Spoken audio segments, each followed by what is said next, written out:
Sahabat Muslim, ciri akhir zaman yang paling nyata ialah dengan diutusnya Nabi Muhammad sebagai Rasul penutup dan penyempurna agama. Artinya, tidak akan ada lagi umat setelah umat Nabi Muhammad, karena kita sendiri merupakan umat akhir zaman. Menurut Syekh Ali Jaber, kita adalah umat terakhir di muka bumi, namun kitalah umat yang masuk ke surga pertama kali. Lalu ciri akhir zaman selanjutnya ialah munculnya nabi palsu. Hal ini langsung disampaikan oleh Rasulullah. Beliau bersabda, "Di dalam umatku terdapat 27 pendusta dan pembohong. 4 di antara mereka adalah perempuan. Dan sesungguhnya aku adalah penutup para nabi. Tidak ada nabi sesudahku." Bahkan di kala itu, ada nabi palsu yang muncul ketika Rasulullah masih hidup. Tak tanggung-tanggung, si nabi palsu pernah berkata bahwa ia mendapatkan wahyu dibagi dua dengan Nabi Muhammad.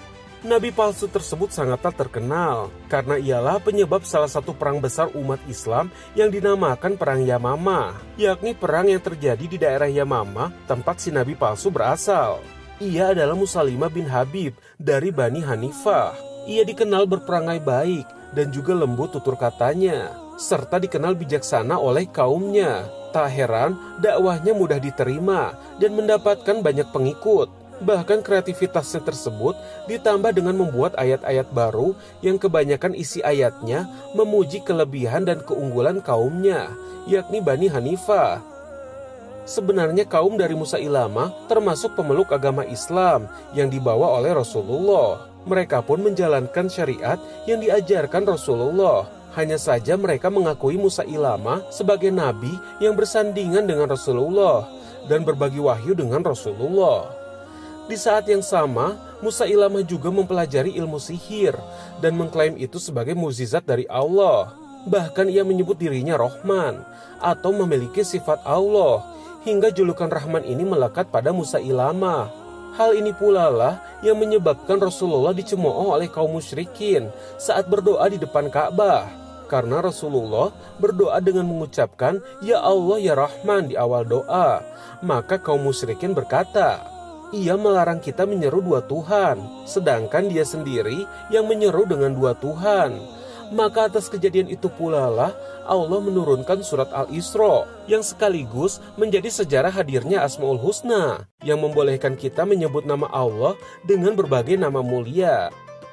Saking dipercayanya sebagai nabi palsu, bahkan saat Musailamah menikah, ia memberikan libur sholat asar pada kaumnya sebagai mas kawin saat ia menikahi istrinya yang bernama saja Tamimah yang turut mengaku sebagai nabi perempuan.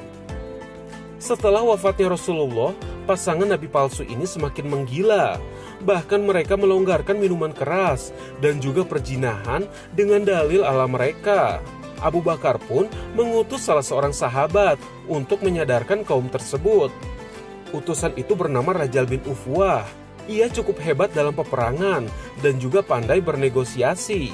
Namun sayang, iman Raja lemah.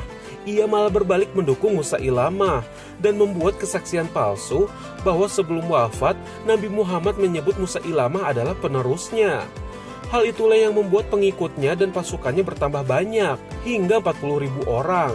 Dengan bergabungnya Rajal, pertahanan Musailamah semakin kuat. Namun Allah kembali menunjukkan kebenaran.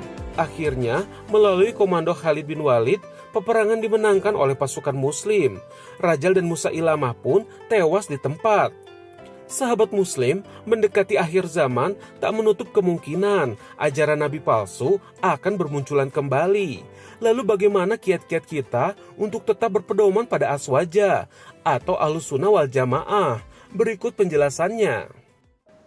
Dalam kehidupan kita tentu banyak pengaruh-pengaruh yang berlaku, seperti halnya pengaruh lingkungan atau pengaruh-pengaruh orang-orang yang ada di dekat kita ataupun pengaruh keluarga kita. Maka kita menjadi seorang muslim, panduan kita adalah Al-Quran dan sunnah Nabi Muhammad SAW. Makanya dikatakan dalam satu hadis Rasulullah SAW, "Taraktu fikum amrainikum lan tadillu ma tamassaktum bihima." Kau tinggalkan dua perkara bagimu, bila engkau berpegang teguh kepada kedua perkara ini, maka kamu tidak akan tersesat untuk selama-lamanya. Apa itu? Al-Quran wa sunnati, Al-Quran dan sunnahku. Maka kita sebagai seorang mukmin, seorang muslim, jangan sampai kita rusak, kita terpengaruh oleh pengaruh-pengaruh yang ada di sekitar kita, hingga kita tidak lagi berpacu dan berpatokan kepada petunjuk-petunjuk Al-Quran. Nah, bagaimana agar kita tetap teguh pada ajaran-ajaran Islam dan berada dalam rel sunnah, ahlus sunnah wal jamaah? Maka satu-satunya cara, pertama kita harus belajar kepada ulama-ulama yang betul-betul faqih dalam ilmu agama, fasih dalam ilmu Quran. Jadi jangan kita salah memilih guru. Kemudian jangan kita salah memilih pertemanan atau persahabatan. Jadi sahabat sangat mempengaruhi kondisi kita. Sahabat sangat mempengaruhi kondisi hati kita. Sahabat sangat mempengaruhi tentang perbuatan dan amal-amal kita. Maka kita harus pandai-pandai memilih teman. Salah satu teman yang terbaik adalah teman yang membuat kita dekat dengan Allah Subhanahu wa taala dan selalu mengingatkan kita kepada hal-hal yang membuat kita tergelincir kepada jalan-jalan yang tidak baik. Maka pilih teman mempengaruhi bagaimana kondisi kita beragama untuk tetap teguh di dalam amalan-amalan ahlus sunnah wal jamaah. Maka tidak ada jalan yang lain, kita harus mendekat kepada ulama-ulama yang memang betul-betul memiliki sanad mutawatir dan bersahabat dengan orang-orang yang berada dalam lingkungan yang memiliki akidah yang benar.